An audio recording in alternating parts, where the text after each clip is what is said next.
do you feel about the specific phase where you have to do like the grunts and yells in games? Yes. Combat noises, battle noises, damage noises. That's a whole art form in and of itself. It's learning the parts of the voice to do that. And a lot of people use the voice for it when it's really, a lot of it is diaphragm. A lot of it is abdominal control and constriction of the body. You know, how do you show pain? You can go, ah, ow. But no, it's more about like, all that is just a full tension, like all of your muscles of your stomach, all of your abdomen just pulling in and tightening. And then it's the difference between breathing like you're tired and breathing while you've been hurt. You know, it's having to keep that tension in and finding the different places in your abdomen that you can keep taut that change the sound and quality, and then just practicing. For impacts, you can find different vowels. I find it's fun to run the vowels for impacts to get variety. So you can go A, E, I, O, U, you know, go!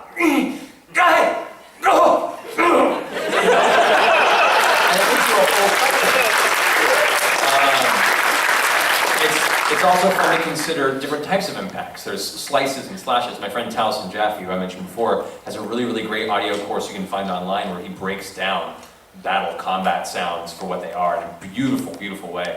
But it's like, you know, a slash sound is going to have more of a, you know, as you kind of, it's a sudden sharp pain and then a lasting burn sensation. And so you have to kind of consider how you would react to that. Whereas a blunt hit's going to be more like a,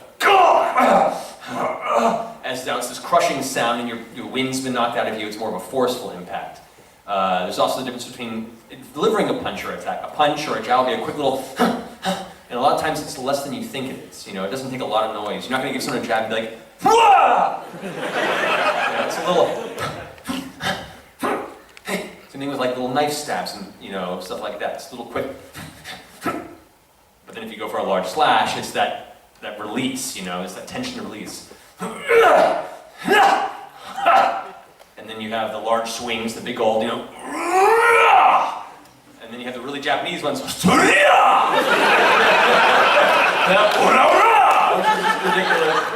Or the real fun, those are fun too.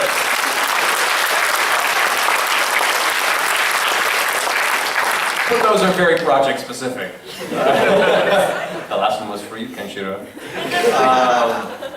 But yeah, so it's learning both just through practice, considering how your body would react to an impact sound or throwing an attack like that, and just getting used to that sensation and how it's not just a voice thing, it's literally a full body thing. I get very physical in the booth when we're doing combat sound. Like I envision myself holding a sword, I do the whole hand swing and stuff like that, and I've knocked over like water bottles and tapped the mic and stuff, and I'm like, sorry.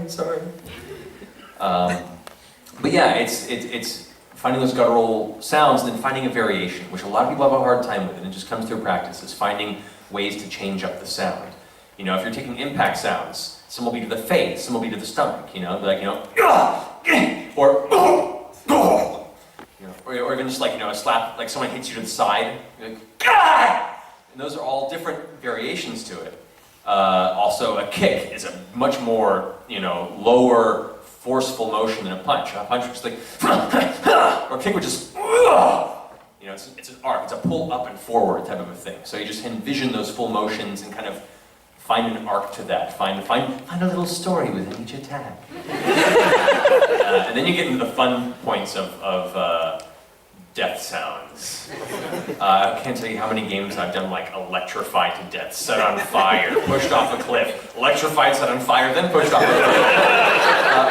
I'm not even joking. I'm working on a game right now that I can't say, where I've done, God, so many variations of death, of like having your neck broken, which is very much like a, you know,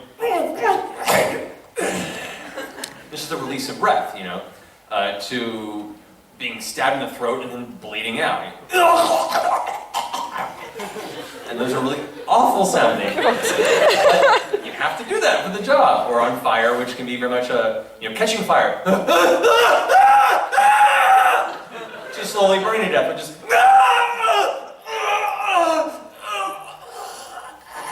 as your throat dries up and you can't make any more sound. You know? Or horrible creatures that get a hold of you in the game, like aliens or demons that pull your mouth open and vomit acid into your body, and you're like, oh God!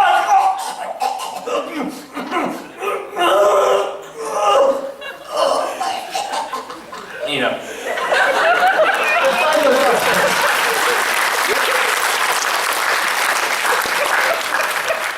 And that's all very therapeutic too, by the way.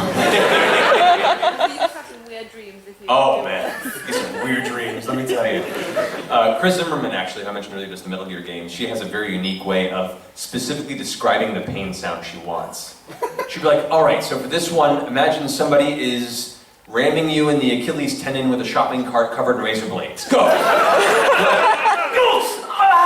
You know, it's like, great, perfect. Or how about somebody takes a bat-covered nails and slams it into your shin? You know, and she has this really, like, you do it, and you're like, cool. Girl, you fucked up.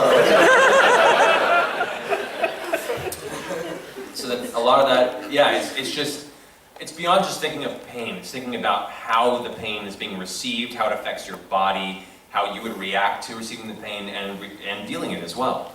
And that just comes through practice and listening, actually. So I highly recommend looking up Taliesin's audio file. I'm sure if you just put like a Google search for Taliesin Jaffe combat sounds or something like that. Because he was the director for Street Fighter. And that's a very, very thing he's specifically very, very good at, is directing fighting games for that reason. So definitely look that up if you get a chance.